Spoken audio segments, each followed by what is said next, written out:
మిథున రాశి వారి ఫలితాలు విధంగా ఉన్నాయి. దాదాపుగా ఈ పక్షంలో ఈ రాశి వారికి 2 వారాలు కూడా, అంటే మొత్తం పక్షం మొత్తం కూడా సామాన్య ఫలితాలు చెప్పబడుతోంది.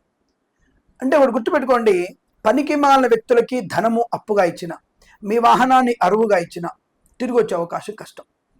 అదేంటంటే సామాన్య ఫలితాలు చెప్పారు కదా గురుగారు, అంటే ధనము వాహనము చేయబోతే మీకు వచ్చే అవకాశం లేదు. అలాగే కుటుంబపరమైనటువంటి విషయాలని బయటి వాళ్ళకి చెప్పుకునే ప్రయత్నం చేయకండి. ఈ సమస్య అని ఉంటే మీ కుటుంబ సభ్యులు మాత్రమే దాని గురించి మాట్లాడుకునే ప్రయత్నం చేసి సమస్యని పరిష్కరించుకునేటువంటి అవకాశం ఉంటుంది. విద్యా ఉద్యోగ వ్యాపార విషయంలో కూడా సామాన్య ఫలితాలు. Share market, speculation, commodities, crypto currency, bit coins, lottery level చూడడం వల్ల కూడా ధనయోగాన్ని పొందుకునే అవకాశాలు కనబడుతున్నాయి. మధ్యవర్తిత్వం నుంచి బయటపడే అవకాశం ఉంటుంది. అలా అని చెప్పేసి మధ్యవర్తిత్వం చేయకండి. ఈ వారం ఈ పక్షంలో ఇబ్బందులు పడే అవకాశాలు. ఈ ఐఎల్స్, జిఆర్ఈ, టోఫెల్, జీమాట్ లాంటి పరీక్షల్లో బెటర్ పర్సెంటేజ్ వచ్చింది. కానీ టాప్ లెవెల్ ర్యాంకులు రావాలంటే మాత్రం సమయపాలన బాగా ఉండాలి. సమయపాలన ఉంటే అకాడమిక్ పరీక్షలు కానీ, బ్యాక్లాగ్ పరీక్షలు కానీ, లేదా ఇతరత్ర పోటీ పరీక్షల్లో కానీ, ప్రమోషన్ కోసం రాయబేటువంటి పరీక్షల్లో కానీ మంచి విజయాన్ని సాధించే అవకాశం. సమయాన్ని కనుక పర్ఫెక్ట్గా మనం మేనేజ్ చేయగలిగితే తప్పకుండా మీకు విద్యలో రాణింపు, ఉద్యోగంలో అనుకూలత, ఆనందాది శుభయోగాలు ఉంటాయి. మధ్యవర్తిత్వం నుంచి బయటపడే అవకాశాలు ఉంటాయి. సువర్ణ వజ్రాభరణ ప్రాప్తి ఉంటుంది. వివాహ యోగం కూడా ఉంది. అంటే ఈ పక్షంలో మీకు వివాహ సంబంధ చర్చలు కానీ, అటువంటి ఆలోచనలు కానీ పొందుకునే అవకాశం బలం కనబడి తప్పకుండా వివాహ సంబంధ అనుకూలత. సో పెద్దవాళ్ళ యొక్క మాటలు ఇచ్చిపుచ్చుకోవడం, విషయాలు మాట్లాడుకునేటప్పుడు మీరు మధ్యలో వెళ్ళకండి.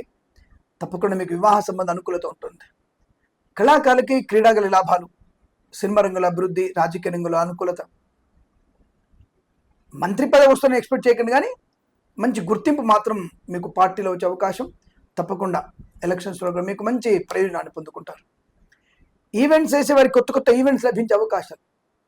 మత్స్యకారులకి మత్స్య సంపద, రుజలు, చేపల చెరువుల వారికి లాభం. రైతన్నలకి పూలు, పళ్ళు, కూరగాయలు, మినపగుళ్ళు, చింతపండు, బెల్లము, మిర్చి, పత్తి పరిశ్రమలో, సూపర్ మార్కెట్, కిరాణా వ్యాపారంలో కూడా మంచి లాభాలు ఉన్నాయి. ఆనందకరమైన అదృష్ట యోగం ఉంది కనబడుతుంది. అలాగే వస్తువాహన సౌలభ్యం కూడా ఉంటుంది. విద్యాలాభం. వ్యాపార పరంగా ఫార్మా, సిమెంటు, ఐరన్, ఇటుకలు, ఇసుక, రాగి, ఇత్తడి, మైనింగ్, కన్స్ట్రక్షన్, రియల్ ఎస్టేట్, మద్యపానం, హోటల్, ఇంటీరియర్, ఎక్స్టీరియర్ ఫర్నిచర్, గాజు పరిశ్రమ, తోలు, రెగ్జిన్, షూ పరిశ్రమలో కూడా మంచి లాభాలు పొందుకునే అవకాశం.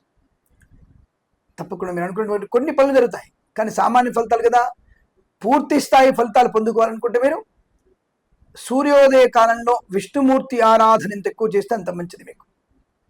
అలాగే తులసి దళాలతో విష్ణుమూర్తిని 108 నామాలతో పూజించండి. తప్పకుండా అనుకూలవంతమైనటువంటి శుభయోగం ఉంటుంది. ఆ విష్ణు అనుకూలతని పొందుకోవడం వల్ల, విష్ణుమూర్తికి అనుగ్రహం వల్ల మీకు ధన, కనక, వస్తు, వాహన, విద్య, ఉద్యోగ, వ్యాపార, వివాహ శుభయోగాలు పొందుకోవచ్చు. షేర్ మార్కెట్, స్పెక్యులేషన్లో కలిసి వచ్చే అవకాశాలు కూడా ఉంటాయి. అలాగే పాడి పరిశ్రమ, పౌల్ట్రీ అభివృద్ధి పొందుకోవచ్చు. సోషల్ మీడియా, సాటి జర్నలిస్టుల వారికి, సీనియర్ సిటిజన్స్కి, మహిళా మండలి కూడా అభివృద్ధి బలంగా కనబడుతోంది. రాశి వారికి కొంత విద్యా ఉద్యోగ వ్యాపారంలో కూడా అనుకూల ఫలితాలు ఉన్నాయి. అధిక ఫలాలు, శుభ ఫలితాలు పొందాలంటే నిరంతరం భగవన్నాస్మరణ చేసుకుంటే మీకు చాలా మంచిది, అనుకూలంగా ఉంటుంది. విషయాన్ని గుర్తించండి. ఈ పక్షము ప్రతిపక్షము కూడా మీకు ఆనందకరమైన అష్టైశ్వర్య ప్రాప్తి పొందాలని కోరుకుంటూ సర్వేజన సుఖినో భవంతు.